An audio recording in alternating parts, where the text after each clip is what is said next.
Terminó en Brasil la cumbre del G20. Los 19 países miembros y los dos grupos regionales que lo conforman emitieron una declaración conjunta que ha sido criticada por ser ambigua y etérea. Por ejemplo, en cuanto a las guerras que hay en curso, los líderes reconocen el dolor de los civiles, pero no condenaron a ninguno de los bandos. En el caso de Gaza y Líbano, sí pidieron un cese al fuego, pero en Ucrania solo hablaron de las iniciativas que apoyen la paz, sin pedir tregua, ni condenar la invasión rusa, ni mencionar el lanzamiento de misiles a suelo ruso por parte de Ucrania.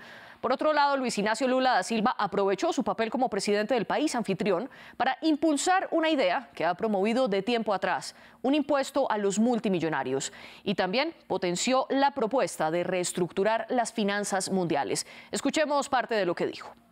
Enquanto a OMS recibe 2 bilhões. Mientras que la OMS recibe 2.000 millones de dólares al año para tratar de ayudar a los problemas de salud en todo el mundo, solo por la guerra tenemos un presupuesto de 2 billones y 400 mil millones de dólares. Imagínese que para destruir vidas y destruir la infraestructura que llevó años construir la gente, los países ricos inviertan mucho más que para salvar vidas. Los países ricos invierten mucho más do que para salvar vidas. El medio ambiente también fue un tema clave en la cumbre de Río de Janeiro. Sin embargo, de allí no salió la señal clara que se esperaba para sus respectivos equipos negociadores, que están en Azerbaiyán, en la cumbre climática, la COP29. En Bakú se está discutiendo cuánto dinero debe tener la nueva promesa que hagan los países desarrollados para financiar la lucha contra la crisis climática en los países en vía de desarrollo. Las divisiones permanecen y se esperaba que desde Brasil los mandatarios enviaran una señal para destrabar las discusiones. Pero esto no ocurrió.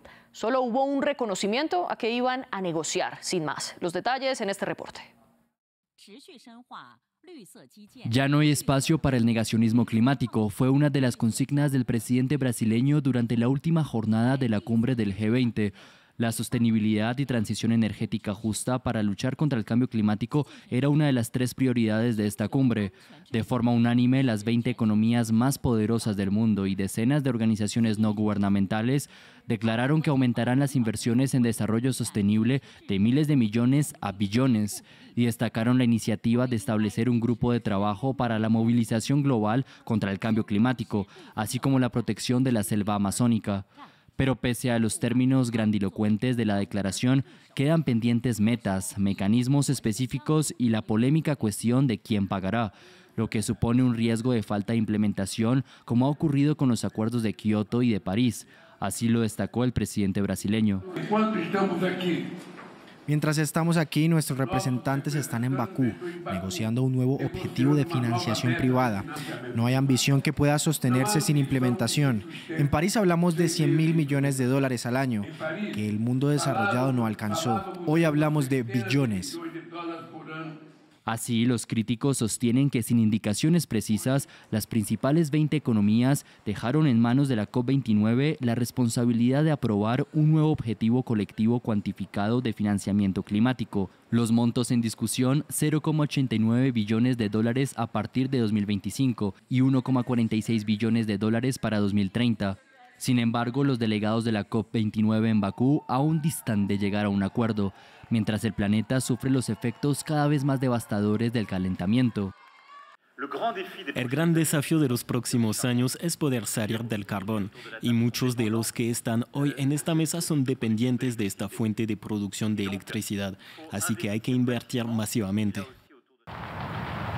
Mientras el mundo se encamina a vivir su año más caluroso desde que se tienen registros, Lula afirmó que la próxima conferencia de las Naciones Unidas sobre Cambio Climático, COP30, será la última oportunidad de evitar una alteración irreversible del sistema climático. Cuento con todos para que Belém sea la COP que cambie las cosas. Brasil será el país anfitrión. ¿Qué tan ambigua entonces fue esta cumbre del G20? Lo discutimos en el debate y para ello nos acompañan Delia Flores, empresaria y especialista en comercio exterior, miembro del G20 desde Río de Janeiro, Brasil. Y también está con nosotros el doctor Antonio Ortiz Mena, director general de AOM Asesores en Washington y profesor en la Universidad de Georgetown, experto además en economía y política internacional. Él nos acompaña precisamente desde la capital de Estados Unidos. Les doy la bienvenida a ustedes dos y una bienvenida que por supuesto, como siempre, extiendo a nuestra audiencia. Les recuerdo que estamos en redes sociales como @France24-ES y también estamos en podcast a través de sus plataformas favoritas para que escuchen también nuestros programas. Delia Flores, comienzo con usted. Un honor contar con su participación aquí en el debate de France 24. Comencemos por lo más genérico. ¿Qué opina usted de la declaración de los mandatarios, sobre todo en comparación con la que hubo hace 2 años en Indonesia y hace 1 año en India, también en reuniones del G20? Bueno, convengamos que cada país... Buenas noches a todos y gracias por invitarme a participar del programa. En cada G20, cada país pone su temática, digamos, impone el tema sobre el cual quiere debatir teniendo en cuenta la realidad de ese país, ¿no? Pero siempre nos queda la sensación del sabor a poco, porque hay mucha política, mucha diplomacia y las cuestiones de fondo van quedando en las distintas temáticas, porque el G20 tiene áreas de trabajo, grupos de trabajo diferentes, dedicados a los negocios, al comercio, a las mujeres, a la tecnología, pero bueno, siempre nos quedamos con la sensación de que no se llegaron a definir cuestiones de fondo. Esa es la impresión que me queda. Este año en Brasil, Brasil impuso la cuestión, 2 temas incorporó el G20 social para que haya más participación social y para que el pueblo participe, y la Alianza Global contra el Hambre y la Pobreza, que estuvo bastante resistida por la Argentina hasta último momento, y también una tasa a los súper ricos que también venía resistido y finalmente se firmó. Pero hay cuestiones como por ejemplo la guerra, que desde que inició la invasión de Rusia a Ucrania, siempre nos hemos encontrado con cómo manejar esa situación, porque Rusia es miembro del G20. Entonces, una situación difícil, incómoda para todos, y finalmente fue pasando un G20, pasó el otro, y no se termina a definir del todo un mensaje claro y contundente, ¿no? Condenar o lo que sea. O inclusive en un momento pensaban suspender a Rusia también al inicio, cuando se inició el conflicto con Ucrania. Pero bueno, les diría que esto es lo que la sensación que queda, ¿no? Eso es lo mismo en comercio, en cuanto a comercio, al proteccionismo. Se habla mucho, tenemos grandes discursos, pero después en la práctica cada país sigue haciendo lo que más le conviene. Y ya vamos a analizar varios de los puntos específicos que usted menciona, pero antes también quiero darle la bienvenida a nuestro programa a Antonio Ortiz Mena. Es un placer contar con su participación. ¿Usted coincide con Delia en que queda un sabor a poco, a que no se logró demasiado en esta cumbre del G20, por lo menos no en cuestiones formales? Gracias por la invitación, un gusto estar con el auditor. Lo que yo diría es que el vaso se puede ver medio lleno o medio vacío. Casi siempre hay declaraciones vagas en el G20. Muchas veces, de hecho, las declaraciones se negocian antes de la cumbre. La cumbre ya es más una puesta en escena. Entonces, no me sorprende, pero yo quisiera dar un tono de optimismo desde el siguiente punto de vista.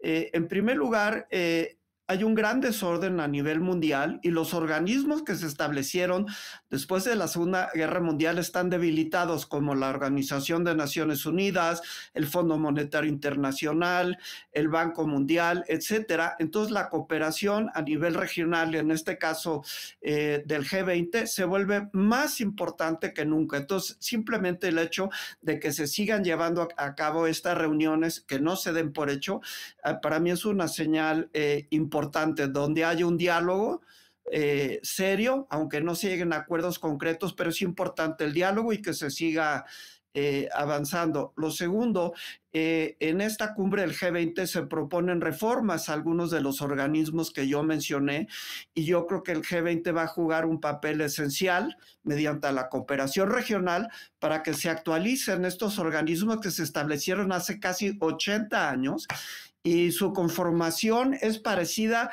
a la de aquel entonces. El mundo ha cambiado radicalmente y sí se requieren ajustes muy importantes. Desde ese punto de vista yo lo veo como algo positivo y también diría, hay un grupo más pequeño que se llama el G7, que es el grupo de los 7, en donde la mayoría de las economías en desarrollo quedan excluidas de los debates. Entonces, el G20 ocupa una gran relevancia desde este punto de vista.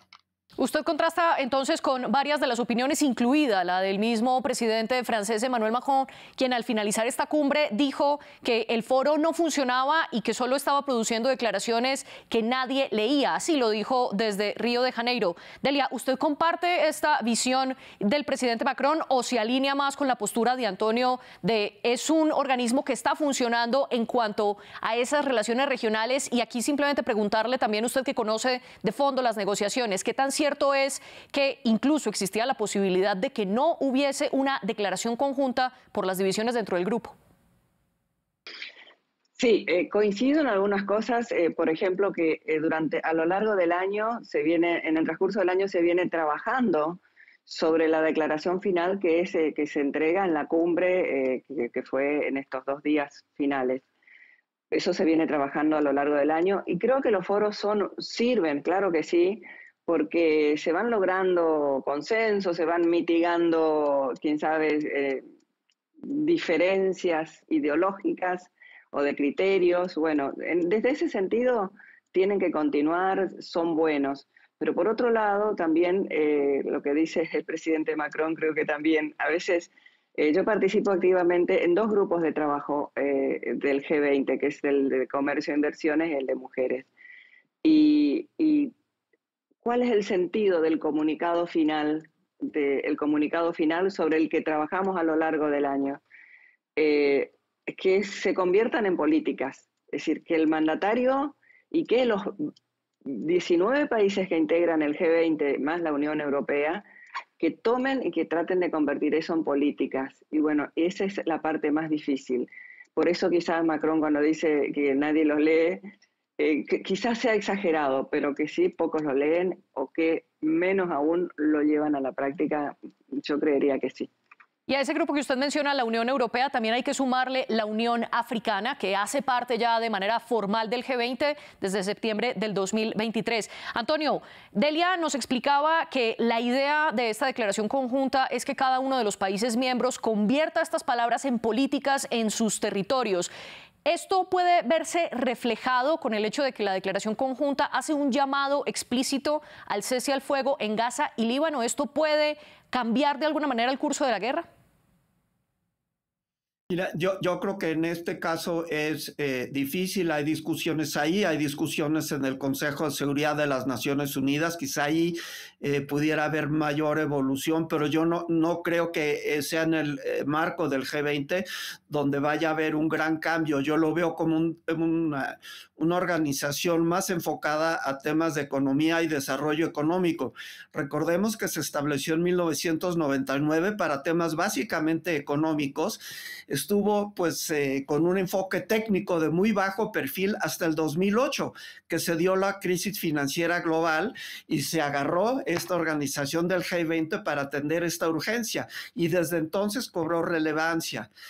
Yo diría que de hecho es un poco problemático que se vaya ampliando la agenda del G20 cada vez más. Yo te puedo dar la experiencia de cuando México fue anfitrión del G20 en el 2012. Nosotros nos teníamos que coordinar con Francia y con Corea, que eran los otros, el país que entregaba y el país que iba a recibir. Y aquí el gran reto y oportunidad era mantener cierta continuidad de enfoque y no ampliar demasiado los temas, porque si se amplían demasiado los temas, se pierde enfoque, se pierde impacto político. Yo creo que este sigue siendo un asunto pendiente de que cada país le pone su tono, pero al hacer esto se puede perder la esencia y como quien dice, reinventar la rueda cada año. Yo creo que ahora los grupos de trabajo y los líderes de los países tienen una gran responsabilidad de procurar que los temas principales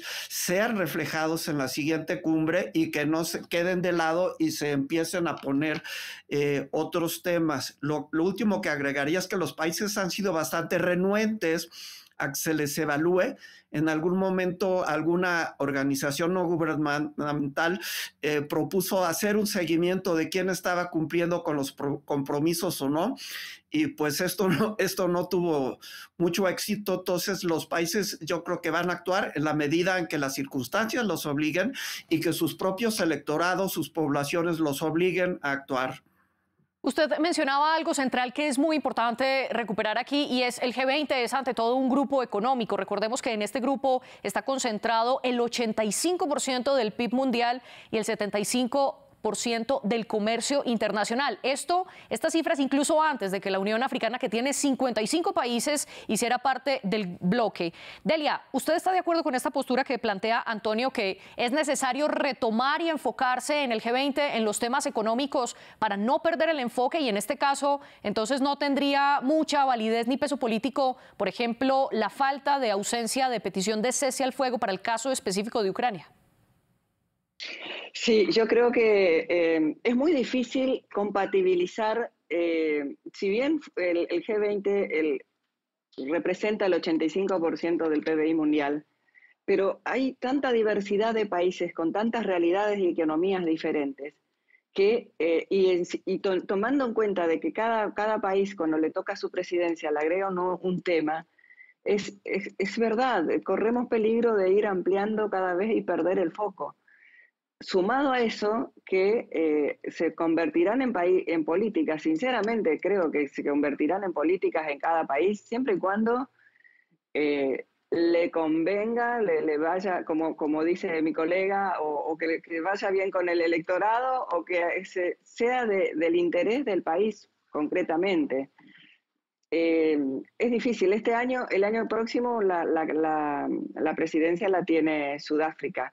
Y con esto cierra una secuencia de presidencias en 4 países en desarrollo. O sea que, pero insisto con esto, no es lo mismo la realidad de Indonesia que la de Sudáfrica. Entonces los desafíos son diferentes, las temáticas van a ser diferentes. Sudáfrica prometió que va a continuar la iniciativa de Brasil, la iniciativa social, y de la Alianza contra la Pobreza. La tasa contra los ricos estuvo muy discutida, con la tasa a los súper ricos para generar un fondo para el hambre, la pobreza y para la deforestación. Bueno, hay que ver en la práctica qué pasa, ¿no? Son cuestiones difíciles de llevar adelante y de concentrar. Y más adelante vamos a hablar sobre esa tasa, pero quiero preguntarle sobre ese rol protagonista del país anfitrión, en este caso Brasil. ¿Qué tanto impulso o qué tanta margen de maniobra tuvo concretamente el presidente Luis Ignacio Lula da Silva y sus negociadores en el hecho de que el texto no condenara la agresión rusa en Ucrania, como sí pasó, por ejemplo, en Bali en 2022, y tampoco hablara de regular el uso de la fuerza, como también pasó en India en la cumbre del G20 del año pasado? Aquí Brasil jugó un papel determinante para no hacer ninguna condena explícita frente a Rusia, Delia.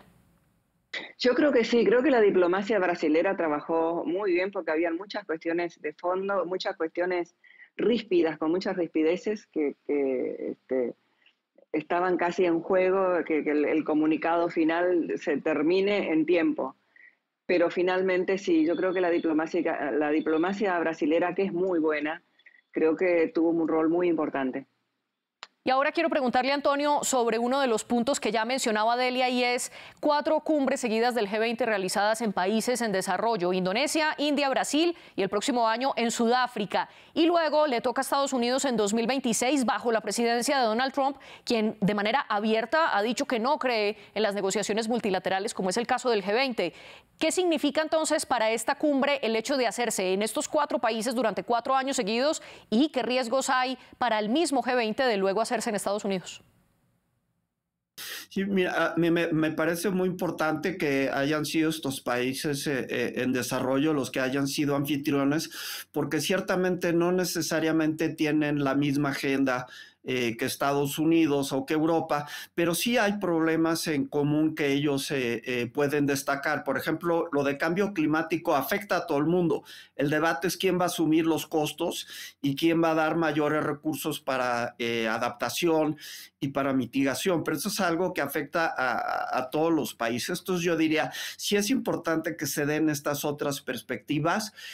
A mi modo de ver, el país anfitrión sí tiene capacidad de influir en la agenda, capacidad de liderazgo, es decir, no es un tema logístico, es un tema de alta política, de diplomacia, y en este caso pues va a ser muy importante que haya una coordinación estrecha entre Brasil y Sudáfrica a lo largo del año para lograr cierta continuidad.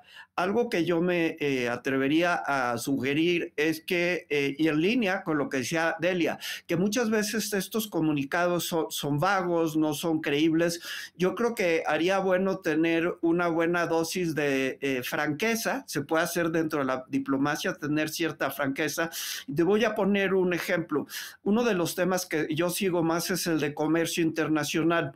Y recuerdo en muchas otras cumbres del G20 que se hablaba de la ronda de Doha, que era una ronda de negociaciones comerciales en la Organización Mundial del Comercio, supuestamente para impulsar el desarrollo.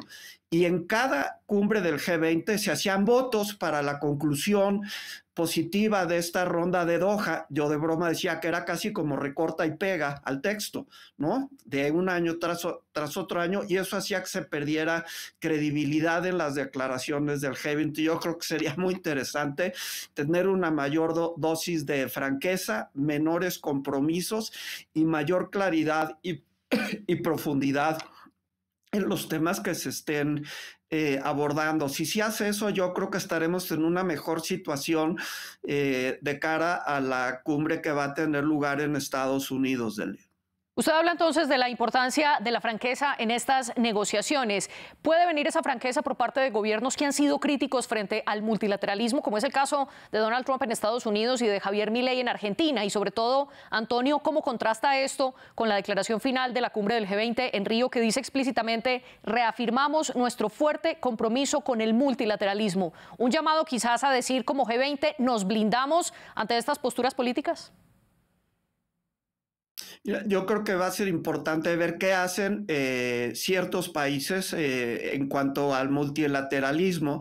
Por ejemplo, en el Fondo Monetario y el Banco Mundial no es un país un voto. Los votos están ponderados. Entonces hay varios miembros del G20 que tienen una gran capacidad de influencia en esos organismos. Yo diría, habría que ver cómo se comportan hacia adelante, y creo también que hay un papel importante pues de los medios y de la sociedad civil y de las organizaciones no gubernamentales de monitoreo a sus propios países, ¿no? ¿Qué dijeron que iban a hacer? ¿Qué están haciendo? Si bien no hay un mecanismo formal de evaluación, yo creo que sí hay muchos mecanismos de transparencia y pues para ejercer presión para asegurar que se avancen en determinados temas. Y en lo referente a la franqueza, digamos, la diplomacia yo creo que es en parte ciencia y en gran medida arte, y cada palabra tiene un peso específico, pero yo creo que sí hay espacio para lograr mayor realismo y mayor franqueza. De lo contrario, sí, pues pocas personas van a leer las declaraciones o van a hacer caso al respecto. Delia, ¿y cuál es su postura frente a la posición de Estados Unidos y de Argentina respecto al multilateralismo? Y también, ¿qué tan cierto es que los equipos negociadores de Argentina intentaron obstaculizar esta declaración del G20 de Río? Sí, se comentaba que, Javier, que la influencia de Donald Trump en estas negociaciones fue bastante fuerte.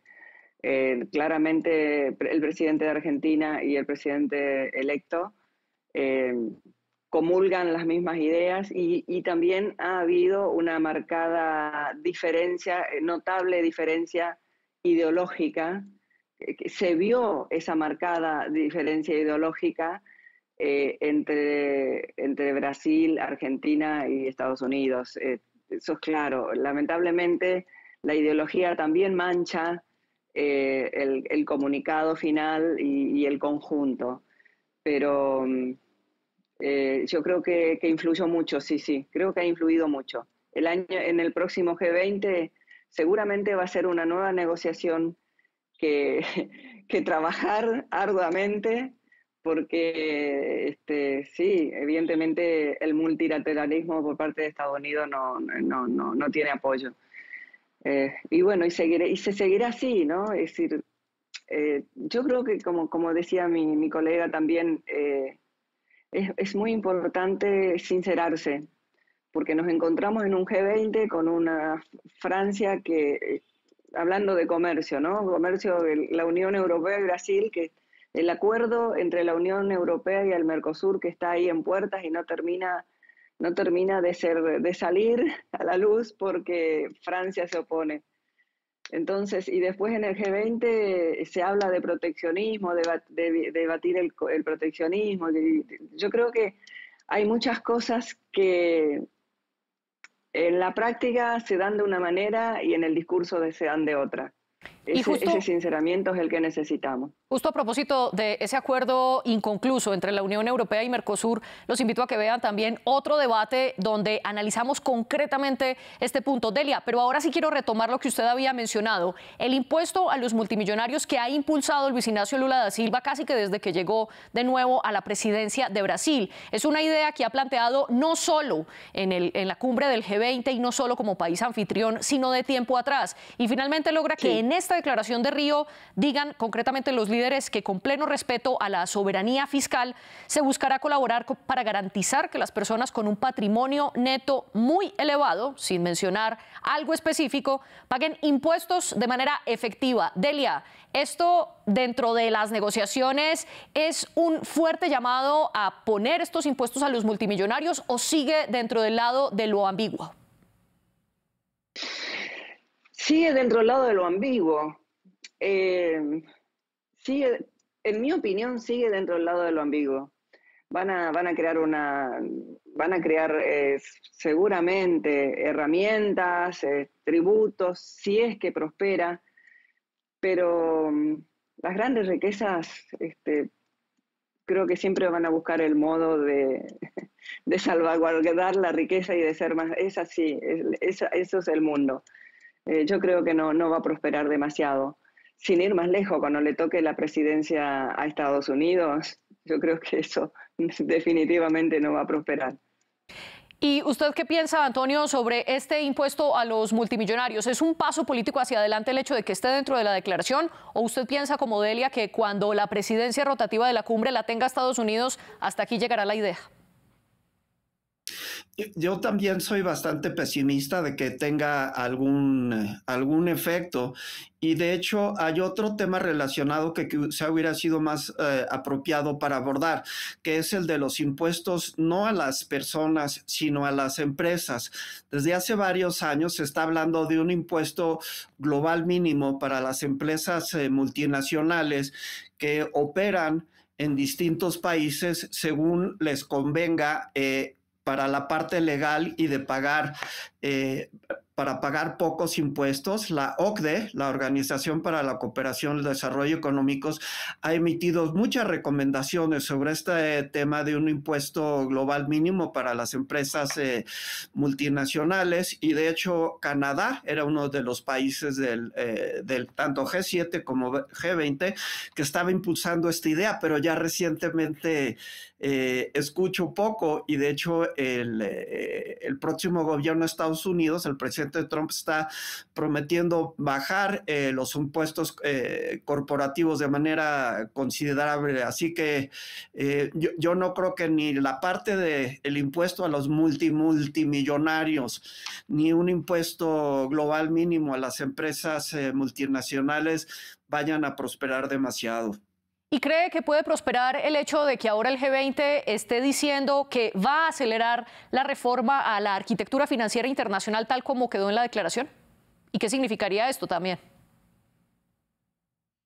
Yo creo que es necesario hacerlo y que sí van a venir algunos ajustes.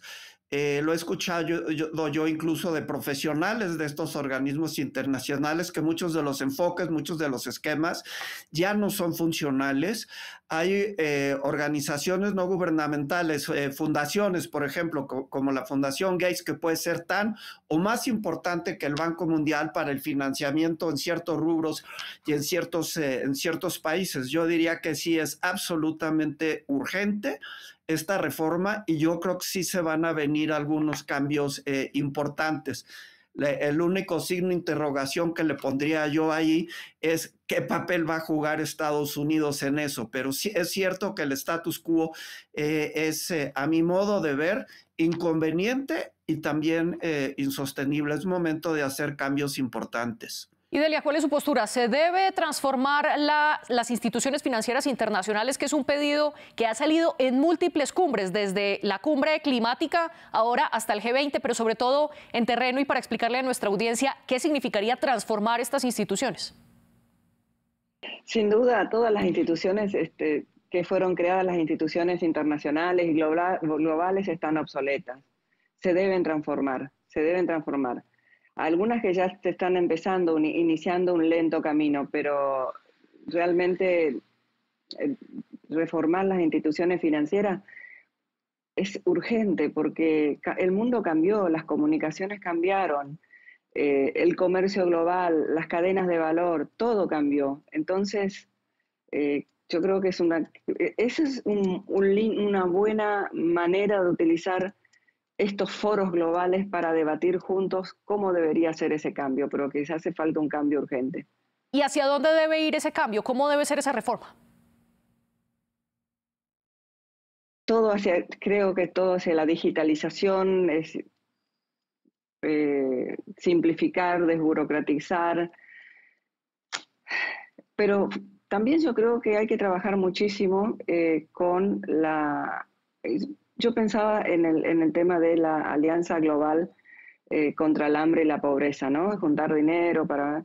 Digo, ¿por qué no se trabaja también para evadir la corrupción, para trabajar contra la corrupción? Es uno de los modos también de, quién sabe, de juntar de otra manera o de evitar que el dinero se vaya por otro lado. Sería una gran iniciativa que ojalá los líderes la pudieran retomar. Finalmente, quiero que terminemos con un detalle que varios medios de comunicación, incluyendo France 24, tomamos, pero quiero preguntarles a ustedes, que son los expertos, ¿qué tanto impacto tiene esto realmente en las negociaciones? Y es la llegada tarde de 3 mandatarios: el presidente de Estados Unidos, Joe Biden, el primer ministro de Canadá, Justin Trudeau, y la primera ministra de Italia, Giorgia Meloni. Ninguno de los 3 estuvo en la llamada foto familiar, que es la foto que se hace al inicio de la cumbre donde están todos los mandatarios. Antonio, realmente, ¿cómo interpretar esta ausencia? Mira, pues no fue lo más afortunado que hubiera sucedido esto, pero como comentaba Delia, estas son cumbres que culminan trabajo de todo un año atrás y que continúan el siguiente año. Para mí, la pregunta esencial es: ¿qué nivel de prioridad política le otorgan estos líderes políticos, jefes de Estado, a los temas que se abordan ahí? cuánto tiempo le van a dedicar, porque muchos de estos temas son complejos y no son solamente de solución técnico-burocrática, sino son de decisiones políticas, pero en la medida en que se les otorga alto nivel de prioridad, que tengan a los equipos internos adecuados y que se le dé la relevancia política a la hora de tomar decisiones, sí se puede avanzar. Entonces digo yo, desafortunado el tema de la foto, pero digamos que este es como el día muy importante, pero estos son procesos que continúan. Viene de atrás, se hace una pausa en el camino y sigue. Aquí el riesgo sería que no se siguiera con relevancia, con pertinencia, con prioridad, pero sí se puede, ¿no? Y justamente recalcar esto que ustedes han dicho aquí, y es ese trabajo es a lo largo de todo el año, no es solo los 2 días de la cumbre oficial y tampoco en el momento en el que aparecen los políticos. Delia, un breve comentario suyo sobre la ausencia de estos mandatarios en la foto familiar. Yo no le daría tanta trascendencia a esa ausencia porque después se hizo una segunda foto donde estaban todos y faltaba uno. Entonces habría que ensamblar las 2 fotos para que estén todos. Pero creo que estos foros son muy útiles para hacer reuniones bilaterales. Y en eso yo veo que es decir, que se utilizan mucho los mandatarios para hacer reuniones bilaterales. Bueno, quién sabe, es una oportunidad para verse personalmente y negociar temas que venían, es decir, no solamente temas del G20 en sí, sino también claro. Es una buena oportunidad para encuentro, para negociar, para tratar temas que quedan. Todos lo han hecho y quién sabe, la foto, el atraso en la presencia de la foto familiar se debió a eso, que estarían en alguna reunión muy importante, más importante que el G20. Claro, incluso Macron viajó a Argentina antes de llegar a Río de Janeiro para aprovechar y reunirse con don Javier Milei. E incluso uniendo esas 2 fotos que usted menciona, seguiría ausente el presidente de Rusia, Vladimir Putin, quien tiene una orden de arresto por parte de la Corte Penal Internacional, y por ello fue el ministro de Exteriores, Sergei Lavrov.